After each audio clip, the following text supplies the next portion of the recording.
Let's defend democracy. Let's have free expression. We'll see President Trump here on Saturday to close it out. Elon Musk hat es schon wieder getan.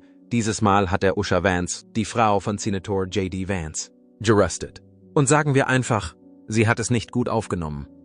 Mehreren Berichten zufolge ist Usha Vance völlig ausgerastet und hat nach Musks öffentlichen Sticheleien einen Wutanfall bekommen. Aber was genau hat Musk gesagt? Und warum ist Usha deswegen ausgeflippt? Bleiben Sie dran. Denn dieser Kampf zwischen prominenten und politischen Showdown wurde gerade wild. Elon Musk und Usha Vance, eine überraschende Beziehung. Die überraschende Beziehung von Usha Vance und Elon Musk.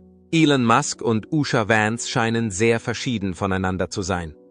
Usha, eine in Yale ausgebildete Juristin mit Erfahrung im öffentlichen Dienst und in der Rechtswissenschaft, hat ihre Karriere auf Disziplin, Organisation und überlegte Entscheidungen aufgebaut. Musk hingegen stellt ständig Autoritäten in Frage, stößt an die Grenzen der Technologie und stellt ganze Sektoren auf den Kopf. Er lebt von der Disruption. Doch trotz dieser offensichtlichen Unterschiede sind ihre Leben untrennbar miteinander verbunden. Und eine wichtige Person, J.D., ist für diese überraschende Verbindung verantwortlich. Der Vizepräsident der Vereinigten Staaten ist Vance. Usha wurde unweigerlich in die wirtschaftlichen und politischen Kreise um J.D. hineingezogen. Weil sie seine Frau ist. Und in diesen Kreisen ist der Name von Elon Musk in den letzten Jahren oft gefallen. Usha und Musk scheinen nicht befreundet zu sein, aber ihre Wege haben sich auf bedeutsame Weise gekreuzt. Sei es, weil sie ähnliche politische Ansichten haben, sich in ihren sozialen Netzwerken überschneiden oder eine Verbindung zu J.D. Sie haben eher eine enge, mächtige und möglicherweise angespannte Beziehung als eine Freundschaft. Die Verbindung, die zwischen J.D. Außerdem war Elon nicht immer so nah dran. Sie kamen tatsächlich aus ganz unterschiedlichen Welten. J.D. als Autor von Hillbilly Elegy, einem Buch, das einen ehrlichen und intimen Bericht über die Härten der Arbeiterklasse in Amerika lieferte, erntete Vance zunächst große Anerkennung. Sein Ehrgeiz, wirtschaftliche Probleme zu lösen und die amerikanische Mittelschicht zu unterstützen, brachte ihn vom Risikokapital in die Politik. Musk hingegen hat immer die Zukunft im Blick gehabt. Sein Ziel war es schon immer, die Zukunft neu zu definieren. Ob es sich nun um Elektroautos, die Kolonisierung des Weltraums oder künstliche Intelligenz handelt. Dies war der Fall bei PayPal, Tesla, SpaceX und Neuralink. Viele Jahre lang hat J.D. für Elon und J. unwahrscheinlich zu treffen. Doch bis 2024 wird J.D. als bedeutende politische Persönlichkeit bekannt geworden. Und Musk hatte begonnen, sich verstärkt zu Problemen der Meinungsfreiheit, der Regierungsführung und einer ineffizienten Regierung zu äußern. Ihre Interessen begannen sich allmählich zu decken. Musk, der nie vor einer politischen Debatte zurückschreckte, begann, J.D. öffentlich zu unterstützen, Überzeugungen zu unterstützen. Und J.D. entdeckte, dass ihm Musks Vorstellung von einer modernen, technologieorientierten Verwaltung gefiel. Anfang 2025 wurde ihre Verbindung dann noch wichtiger. Elon Musk wurde mit der Leitung eines Effizienzprogramms der Regierung betraut, einem ehrgeizigen Unterfangen zum Abbau von Bürokratie und zur Verbesserung der Regierungsarbeit, in dem J.D. Vance als Vizepräsident. Dadurch kam er in direkten Kontakt mit wichtigen Verwaltungsleitern, J.D. und damit auch mit Usha. Diese unerwartete Verwicklung in Musks Universum stellte für Usha wahrscheinlich eine interessante Herausforderung dar. Als Rechtsexpertin, die ihren Beruf auf Organisation und sorgfältige Überlegung gründet, fand sie Musks unkonventionelle Herangehensweise vielleicht sowohl interessant als auch manchmal ärgerlich. Musk war weiterhin ein Außenseiter, der sich weigerte, den Normen Washingtons zu folgen. Im Gegensatz zu J.D., der sich allmählich mit der Realität der Politik abgefunden hatte. Er war unzuverlässig, störend und unnachgiebig in seinem Streben nach drastischen Veränderungen. Obwohl Musk und Usha nicht direkt zusammenzuarbeiten scheinen, sind ihre Unterschiede offensichtlich. Ushas juristische Laufbahn war geprägt von Genauigkeit, Vernunft und Befolgung des Gesetzes. Sie war jahrelang als Privatanwältin tätig, arbeitete als Prozessanwältin und arbeitete für einen Richter des obersten Gerichtshofs. Alles Berufe, die eine sorgfältige Argumentation und den Respekt vor etablierten Strukturen erfordern. Im Gegensatz dazu hat Musk das Gesetz gebrochen, um sein Unternehmen aufzubauen. Er geht Risiken ein, die andere nicht wagen würden, handelt schnell und stellt Autoritäten in Frage. Musk hat stets das Handeln dem Denken vorgezogen. Sei es, dass er Raketen in den Weltraum schickt, sich über Vorschriften hinwegsetzt oder auf umfassende technische Durchbrüche drängt. Dieser grundlegende Unterschied in ihren Methoden wirft ein faszinierendes Thema auf. Wie sieht Usha, die über einen scharfen analytischen Verstand verfügt? Musks kämpferisches und gelegentlich nachlässiges Verhalten? D. Musk in einer Reihe von Problemen zugestimmt hat. Kann man davon ausgehen, dass Usha einigen von Musks extremsten Standpunkten skeptisch gegenüberstehen könnte. Schließlich steht Musks Neigung, Grenzen zu überschreiten und etablierte Systeme in Frage zu stellen, häufig im Widerspruch zu den Rechts- und Governance-Idealen, deren Verteidigung Usha ihr Berufsleben gewidmet hat. Soger D. und Musk sind sich nicht in allem einig, auch wenn sie Verbündete sind. Es gibt Zeiten, in denen sie unterschiedliche Meinungen über Technologie, Wirtschaft und Regierungsführung haben, und Ushas Einfluss macht diese Dynamik wahrscheinlich noch komplizierter. Als Politikerin ist D. einen Kompromiss zwischen Musks idealistischen Ansichten und den praktischen Aspekten von Regierung und Gesetzgebung finden. Außerdem beeinflusst Usha als seine engste Vertraute und Beraterin sicherlich seinen Standpunkt. Doch zumindest aus der Sicht der politischen Elite und der Medien sind Musk und die Familie Vance trotz ihrer Meinungsverschiedenheiten eng miteinander verbunden. Einige haben sogar vermutet, dass Musk, angesichts seines zunehmenden Einflusses innerhalb der Regierung, hinter den Kulissen mehr Autorität besitzt als viele Regierungsbeamte. Dies hat eine Debatte ausgelöst und große Aufmerksamkeit erregt, insbesondere bei denjenigen, die sich Sorgen über Musks möglichen Einfluss auf die Politik machen. Diese wechselnde Verbindung stellt eine besondere Schwierigkeit für Usha dar, die sich in der Öffentlichkeit oft zurückgehalten hat. Es ist immer schwierig genug, sich in der Washingtoner Politik zurechtzufinden. Aber Musks sprunghaftes Verhalten macht die Sache noch schwieriger. Es ist unklar, ob sie Musk als Verbündeten für die politische Karriere ihres Mannes, als Störfaktor oder einfach als unvermeidliche Kraft sieht. Daran besteht kein Zweifel. Solange D. ob es ihr gefällt oder nicht. Usha wird in Musks Einflussbereich sein, solange sie zusammenarbeiten. Halten Sie also die Augen offen. Die Dinge werden nur noch faszinierender werden. Die stille Macht von D. P. Vance. Die Erzählung von Usha Vance. Einige wollen im Rampenlicht stehen. Andere werden durch ihre schiere Intelligenz und die Menschen, mit denen sie sich umgeben, angezogen. Usha Vance gehört zur letzteren Kategorie. Trotz ihrer Tendenz, die Aufmerksamkeit zu meiden, hat sie sich zu einer bedeutenden Persönlichkeit in der amerikanischen Politik und im Justizsystem entwickelt. Finden Sie, dass Elon Musk zu weit gegangen ist? 1 für Ja oder 0 für Nein unten kommentieren. Bevor wir Elons brutalen Tweet enthüllen, sollten Sie unbedingt ein Abonnement abschließen und die Benachrichtigungen einschalten. Wir bringen Ihnen die neuesten politischen Dramen, prominenten Fäden und die wichtigsten Momente. Eine Schlüsselfigur der amerikanischen Politik und des Justizsystems. Usha ist eine bemerkenswerte Geschichte über Ehrgeiz, Liebe und die unerwarteten Wege, die das Schicksal formen. Eine Frau mit Brillanz, Gelassenheit und stiller Beharrlichkeit. Usha wurde am 6. Januar 1906 Hatzig in San Diego, Kalifornien, geboren und wuchs in einem Elternhaus auf, in dem Bildung und Disziplin nicht nur Tugenden, sondern auch die Eckpfeiler ihrer Erziehung waren. Ihre Eltern waren Einwanderer aus Indien, die sich nur mit Intelligenz und Hartnäckigkeit in den Vereinigten Staaten durchsetzen konnten. Sie haben ihrer Tochter eine Lektion erteilt, die ihr Leben prägen wird, die verändernde Kraft des Wissens. Schon in jungen Jahren zeigte Usha ein unstillbares Interesse. Sie war eine Denkerin, die die Welt um sie herum immer wieder hinterfragte und untersuchte und darüber hinaus eine gewissenhafte Schülerin war. Sie fand Geschichte als kompliziertes Geflecht von Macht, Recht und menschlichem Ehrgeiz faszinierend und nicht nur als Aufzählung von Daten und Ereignissen. Ihre Begeisterung für das Verstehen von Strukturen und Prozessen unterschied sie von ihren Altersgenossen und bereitete den Weg für eine außergewöhnliche akademische Karriere. Nach ihrem Erfolg in der Highschool studierte Usha Geschichte an der Yale University. Im Jahr 2007 erhielt sie die Auszeichnung Summa Cum Laude, die nur an die besten Studenten vergeben wird. Aber ihre Erfahrung in Yale war mehr als nur akademischer Erfolg. Sie gab sich nicht damit zufrieden. in einem Klassenzimmer nur Ideen zu lernen.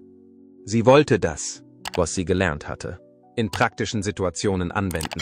Sie leitete eine Pfadfinderinnengruppe, arbeitete in Schulen und ging sogar nach Guangzhou, China, um amerikanische Geschichte und Englisch zu unterrichten. Für Usha war Bildung ein Werkzeug, um zu verstehen und zu dienen. Und nicht nur, um persönlich zu wachsen. Aufgrund ihres intellektuellen Ehrgeizes erhielt sie ein renommiertes Gates-Stipendium an der Universität Cambridge. Dort erforschte sie die Feinheiten der englischen Geschichte im 17. Jahrhundert, einschließlich der Entwicklung der staatlichen Strukturen und des rechtlichen Rahmens. Ihr besonderes Interesse galt den Themen Recht, Autorität und Gesellschaft, die schließlich auch ihren Beruf als Juristin prägen sollten. Doch als sie nach Yale zurückkehrte, diesmal als Jurastudentin, nahm ihr Leben eine überraschende Wendung. J.D., einer ihrer Studenten, kam aus einem ganz anderen Umfeld als sie selbst. Vance, aufgewachsen in den verarmten Städten der Appalachen. J.D. hatte den Kreislauf von Not und Armut, den so viele Amerikaner durchleben mussten, direkt miterlebt. Trotz seiner Intelligenz und seines Ehrgeizes fühlte er sich in der exklusiven Gemeinschaft der Yale Law School häufig fremd. Usha wurde durch ihre ruhige Art und ihre scharfe Intelligenz zu einer Vertrauten und einer Leitfigur. Schon bald entwickelte sich ihre Beziehung zu etwas mehr.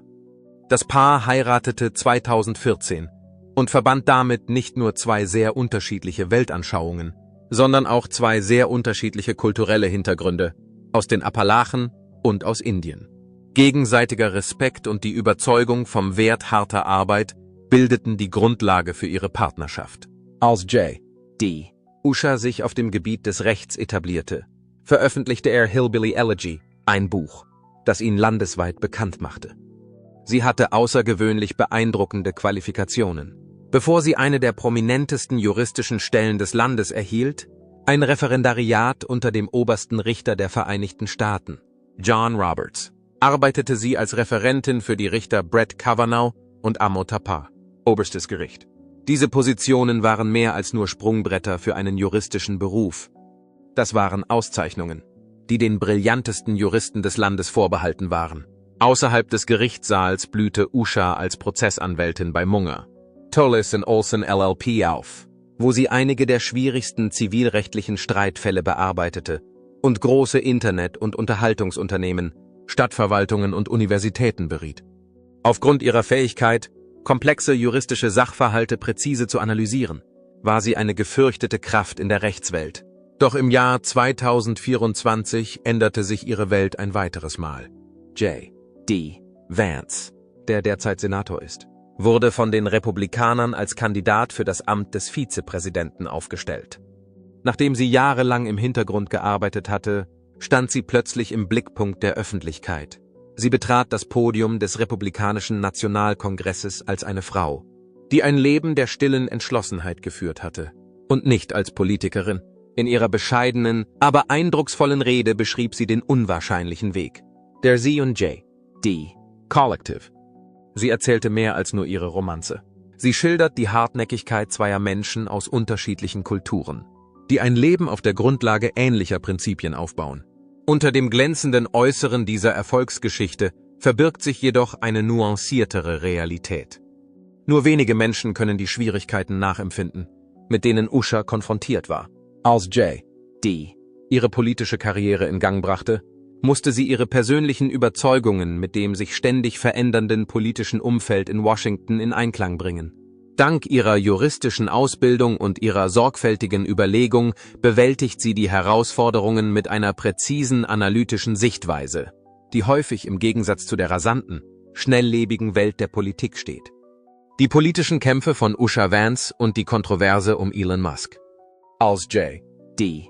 wurde diese Diskrepanz immer deutlicher, insbesondere im Umgang mit Personen wie Elon Musk. In scharfem Kontrast zu Ushas Welt der juristischen Präzision war Musk für seinen unerbittlichen Erfindungsreichtum und seine Missachtung etablierter Verfahren bekannt.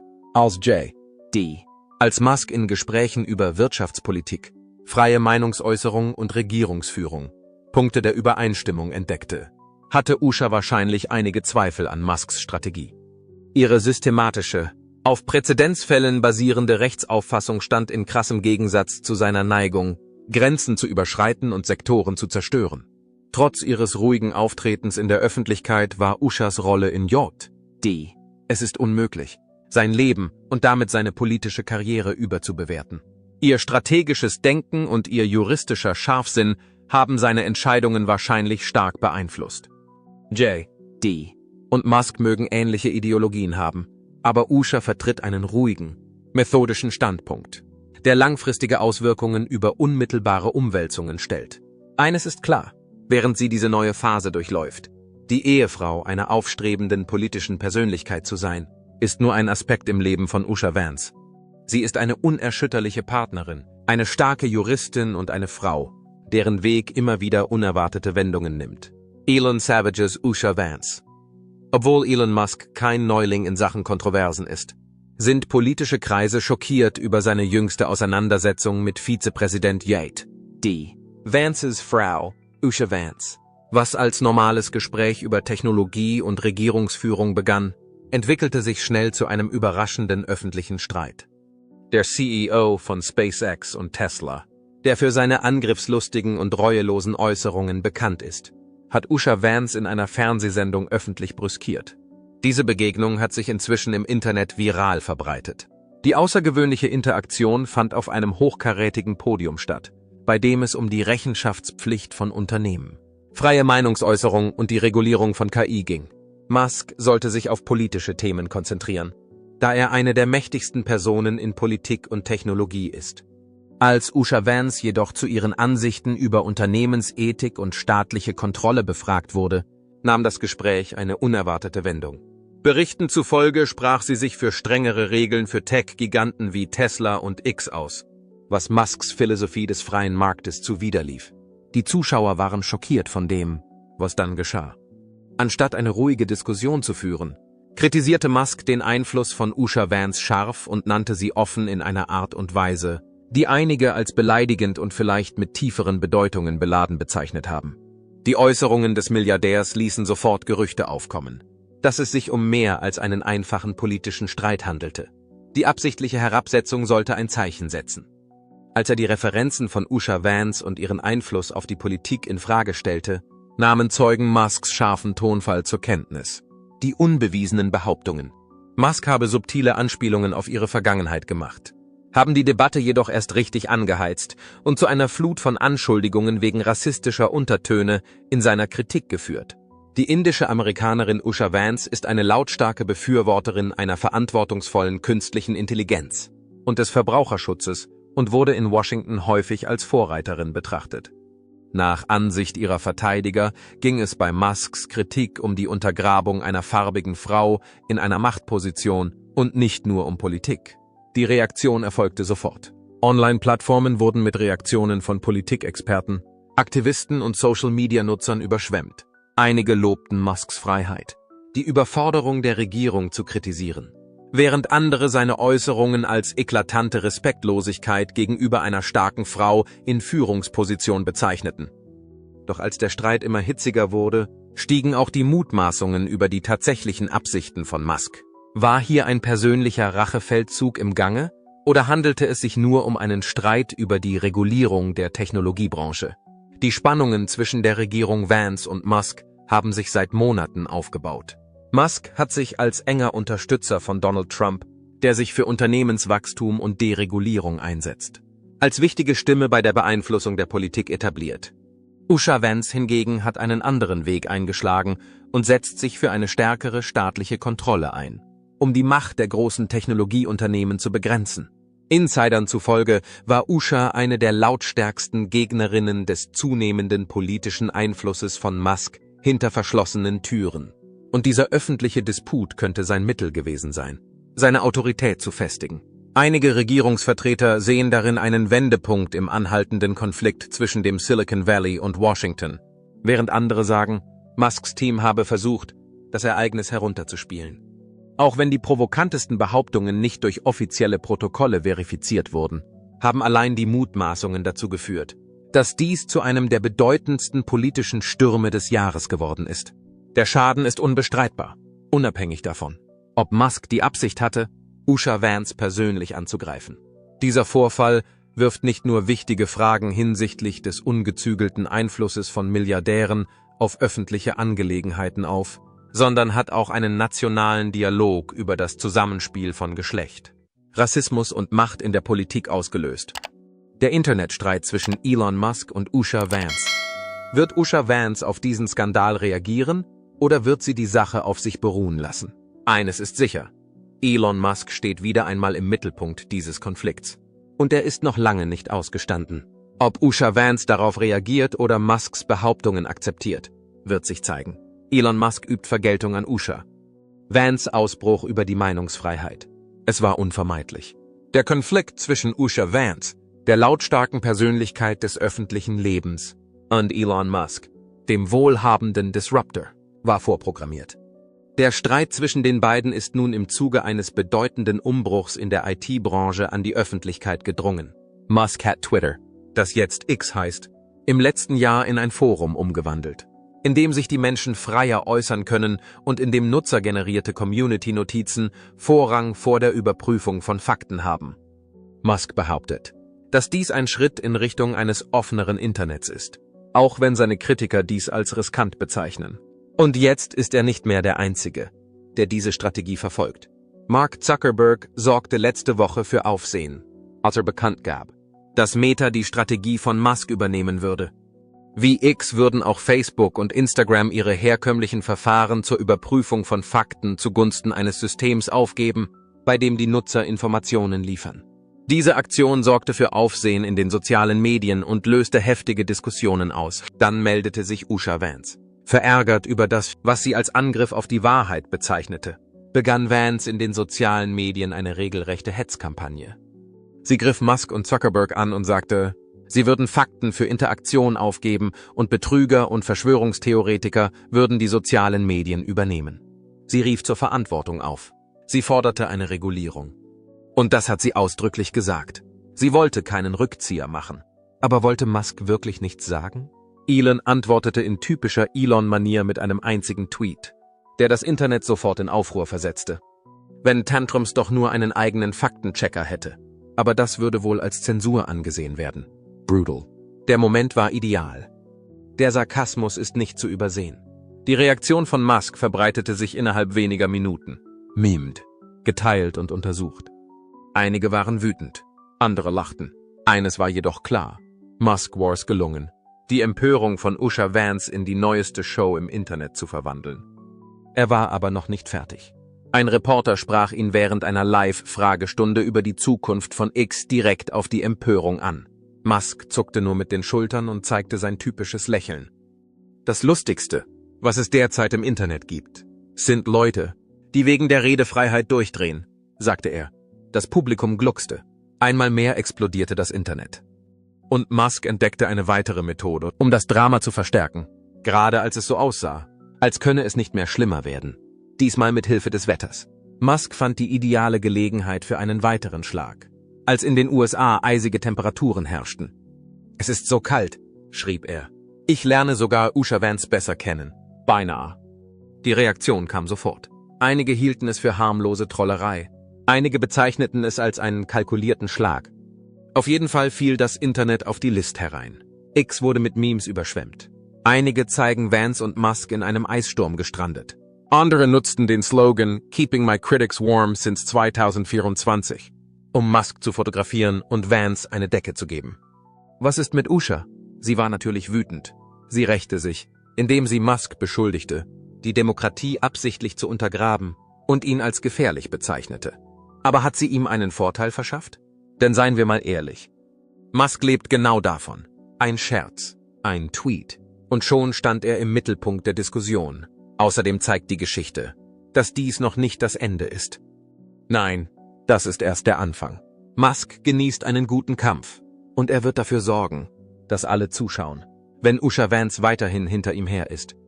Der heftige Streit zwischen Elon Musk und Usha Vance löst einen Medienrummel aus. Elon Musk hat sich noch nie vor Konflikten gescheut. Doch seine jüngste Interaktion mit Usha Vance hat in den sozialen Medien einen regelrechten Aufruhr ausgelöst. Was als Streitgespräch begann, entwickelte sich schnell zu einem ausgewachsenen kulturellen Feuersturm. Die Reaktionen auf X, dem alten Twitter, überschlugen sich innerhalb von Sekunden. Die Vergeltungsmaßnahmen waren heftig und schnell. Seine Äußerungen wurden von vielen als ein weiteres Beispiel für die Behandlung von Frauen in Führungspositionen, insbesondere von farbigen Frauen, angesehen. Sie behaupteten, dass Musks Äußerungen seit langem bestehende Vorurteile verbreiteten und eine schädliche Botschaft darüber aussendeten, wer mit Autorität sprechen darf und wer nicht. Die Empörung wurde in einem weit verbreiteten Posting gut zusammengefasst. Stellen Sie sich vor, was mit normalen, farbigen Frauen am Arbeitsplatz passiert, wenn eine Frau in einer der höchsten Positionen des Landes live im Fernsehen so behandelt wird. Die Botschaft löste eine breitere Diskussion über die strukturellen Hindernisse aus, auf die Frauen, insbesondere solche mit unterrepräsentiertem Hintergrund, in Führungspositionen stoßen. In einem anderen beliebten Forum wurde eine noch schärfere Frage gestellt. Warum müssen Frauen, insbesondere farbige Frauen, immer ihr Wissen unter Beweis stellen, während andere trotz ihrer Unerfahrenheit autoritär sprechen dürfen? Tausende von Menschen sahen in der Botschaft Resonanz, was die Sorge verstärkte, dass es bei Musks Äußerungen um etwas weitaus Bedeutsameres als Politik ging. Dieser Vorfall war für viele mehr als nur ein Streit. Er war Ausdruck tief verwurzelter Vorurteile, die immer noch beeinflussen, wie die Gesellschaft Führung wahrnimmt. Musks Äußerungen gingen nach Ansicht anderer über einfache Verachtung hinaus. Sie wurden absichtlich gemacht, um den Ruf von Usha Vance auf eine Weise zu schädigen, die für starke Männer ungewöhnlich ist. Allerdings gab es, wie immer bei Musk, heftige Meinungsverschiedenheiten.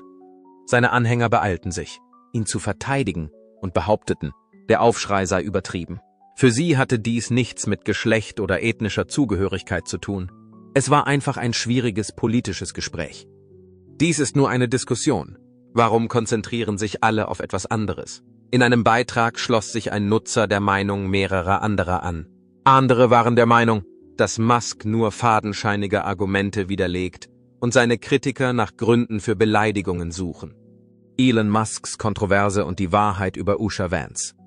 Der Einzelne muss aufhören, so empfindlich zu sein. Lesen Sie einen anderen weit verbreiteten Beitrag, um zu sehen, dass es nicht bei allen Meinungsverschiedenheiten um das Geschlecht oder die ethnische Zugehörigkeit geht. Viele sahen in dem Aufschrei lediglich eine von den Medien gesteuerte Aufregung, die dazu diente, eine Kontroverse zu entfachen, wo es eigentlich keine gab. Sie merkten an, dass Musk, unabhängig vom Publikum, nie jemand war, der seine Ansichten beschönigte. Sie sahen darin lediglich ein weiteres Beispiel dafür, dass sich führende Politiker gegen Kritik verteidigen, indem sie sich der Identitätspolitik bedienen. Allerdings wurde auch von denjenigen, die die Reaktion für übertrieben hielten, ein breiterer Trend erkannt. Viele wiesen darauf hin, dass Frauen in Führungspositionen, insbesondere solche aus Randgruppen, in der Vergangenheit verächtlich und erniedrigend behandelt wurden. Die Kontroverse um Musks Äußerungen hatte eine weitaus größere Diskussion ausgelöst, unabhängig davon, ob sie abwertend für Vance gemeint waren. Hat Musk nur in seiner üblichen, ungeschminkten Art und Weise debattiert? Oder hat dieses Gespräch etwas viel Tiefgründigeres über den Gebrauch von Macht im öffentlichen Diskurs aufgedeckt? War die Empörung gerechtfertigt? Oder haben die sozialen Medien dazu gedient, einen Moment zu vergrößern, der sonst vielleicht unbemerkt geblieben wäre? Wie auch immer man dazu stehen mag. Eines ist offensichtlich. Ein unmittelbares Ende der Diskussion ist nicht in Sicht. Und angesichts des Charakters von Musk ist dies wahrscheinlich nicht das letzte Mal, dass er im Mittelpunkt einer Kontroverse steht, die über die Politik hinausgeht. War dies ein weiteres Beispiel für Musks hemmungsloses Argumentieren? Oder hat es etwas viel Wichtigeres über Einfluss und Macht offenbart? Und wer hat von der Debatte profitiert? Wenn die Aufregung im Internet nur eine Vermutung war. Dies ist noch lange nicht das Ende der Erzählung. Die wahre Geschichte hinter dem Thema, das sich viral verbreitet hat. Im heutigen digitalen Zeitalter, in dem sich Nachrichten unabhängig von ihrem Wahrheitsgehalt schnell verbreiten, genügen ein paar Klicks, um eine verblüffende Behauptung zu verbreiten. Der jüngste Streit sorgt für Aufsehen. Elon Musk wird beschuldigt. Usha Vance, die zweite Frau der Vereinigten Staaten und Ehefrau des Senators von Ohio, J.D. Vance, öffentlich gedemütigt zu haben. D. Vance, öffentlich zu demütigen, indem er ihren Rang und ihr Erbe verunglimpft hat. Die Vorwürfe waren so schockierend, dass sie in den sozialen Medien heftige Diskussionen auslösten und sowohl die Öffentlichkeit als auch politische Experten verärgerten. Aber hier ist die Wahrheit. Es hat nicht stattgefunden. Trotz der viralen Aufregung gibt es keine stichhaltigen Beweise dafür, dass Musk jemals etwas Negatives über Usha Vance gesagt hat. Für das berichtete Ereignis gibt es keine offiziellen Abschriften, Videoaufzeichnungen oder glaubwürdigen Quellen. Als die großen Medien und unabhängige Faktenprüfer genauer hinsahen, entdeckten sie etwas ganz anderes. Anstatt Usha zu kritisieren, hat Musks Familie, insbesondere seine Mutter Maya Musk, ihren Respekt für sie zum Ausdruck gebracht. Maya Musk hat sich kürzlich für Usha Vance ausgesprochen und sogar die rassistischen Beleidigungen angeprangert, denen Usha aufgrund ihrer indischen Herkunft ausgesetzt war, was in krassem Gegensatz zu der irreführenden Darstellung steht. Maihi nutzte die sozialen Medien, um bei einer öffentlichen Diskussion Anfang Februar 2025 auf Ushas historischen Status als erste indisch-amerikanische und erste hinduistische Second Lady der Vereinigten Staaten aufmerksam zu machen. Warum reißt Usha Vance unbemerkt Grenzen ein? Fragte Maihi und fügte hinzu, dass sie in Wirklichkeit viel attraktiver, intelligenter und liebenswerter ist. Die eklatante Diskrepanz zwischen dem falschen viralen Märchen und der Realität wirft eine wichtige Frage auf. Wer profitiert von einem solchen Streit? Unabhängig von ihrem Wahrheitsgehalt wecken spaltende Schlagzeilen und dramatische Geschichten in der heutigen Medienlandschaft Interesse. Falsche Erzählungen können als Waffe eingesetzt werden, um die öffentliche Meinung zu beeinflussen. Sei es aus politischen Gründen, privaten Zielen oder einfach nur aus Sensationslust. Den Menschen fiel es leicht, der Musk-Vance-Affäre Glauben zu schenken und darauf zu reagieren, ohne die Fakten zu überprüfen, da sie sofort an bereits bestehende gesellschaftliche Spannungen anknüpfte. Die Auswirkungen einer solchen Falschinformation gehen jedoch weit über die anfängliche Empörung hinaus. Viele Menschen, die die ursprünglichen irreführenden Nachrichten lesen, sehen nie die Korrekturen, selbst wenn eine falsche Behauptung widerlegt wurde. Es ist schwierig, den Schaden rückgängig zu machen, den eine Behauptung verursacht, wenn sie sich einmal im öffentlichen Bewusstsein festgesetzt hat. Darüber hinaus hat die irreführende Darstellung in diesem Fall unnötig Unfrieden gestiftet. Die wahre Lektion, die man aus diesem Vorfall lernen kann, ist nicht die der Peinlichkeit, sondern vielmehr die der Geschwindigkeit und Zerstörungskraft falscher Informationen. Ironischerweise warb Musks Mutter aktiv für Usha Vance, als in den sozialen Medien der Vorwurf aufflammte, er habe sie nicht respektiert. Sie ist eine erstaunliche Frau, die sich sehr angestrengt hat, um ihre jetzige Position zu erreichen. In einem Interview sagte May Musk kürzlich, es ist immer inspirierend zu sehen, wie Menschen Grenzen überwinden. Es gibt keinen deutlicheren Unterschied. Die Familie Musk hat Usha aufgemuntert, anstatt sie niederzuschlagen. Die eigentliche Frage lautet nun, warum glauben und verbreiten Menschen so leicht falsche Informationen? Die Lösung ist einfach. Kontroversen verkaufen sich gut. Empörung fesselt die Menschen an ihre Bildschirme, sorgt für Klicks und entfacht kontroverse Diskussionen. In einer Zeit, in der Interaktion wertvoll ist, scheuen sich bestimmte Medienorganisationen und Internetpersönlichkeiten nicht, unbegründete Behauptungen zu verbreiten, wenn dies Aufmerksamkeit erregt. Noch interessanter wird die Geschichte, wenn sie bekannte Persönlichkeiten wie Elon Musk betrifft. Der Schaden ist jedoch nicht nur rufschädigend, sondern auch sozial. Solche Desinformationen verschärfen die Differenzen, fördern das Misstrauen und lenken von den wirklichen Problemen ab. Die Aufmerksamkeit wird von den tatsächlichen Fortschritten abgelenkt und auf den erzeugten Ärger gelenkt, anstatt auf die Leistungen von Vorreitern wie Usha Vance. Dieser Umstand ist eine eindringliche Mahnung. Trends sind nicht immer zutreffend. Fragen Sie sich, wo die Beweise sind, bevor Sie auf eine Behauptung reagieren, die sich viral verbreitet. Wer profitiert von dieser Geschichte? Und hält sie wirklich einer Überprüfung stand? Denn die Realität ist manchmal wesentlich differenzierter, als es die Schlagzeilen vermuten lassen, wie dieses Thema zeigt. Oder handelt es sich hier nur um einen weiteren Fall von Kontroverse, die im Internetzeitalter als Währung genutzt wird? Oder um echte Empörung? Es besteht wenig Zweifel daran, dass dieser Streit noch einige Jahre andauern wird. Eines ist klar, diese Fehde ist noch lange nicht vorbei. Aber was denken Sie? Hat Musk Usha Vance zu Recht beschimpft? Oder ist er zu weit gegangen? Lassen Sie es uns in den Kommentaren wissen. Und wenn Sie aktuelle Nachrichten, Prominent versus politische Showdowns und virale Dramen lieben, vergessen Sie nicht, die Seite zu liken, zu abonnieren und die Benachrichtigungen einzuschalten. Danke fürs Zuschauen und bis zum nächsten Mal.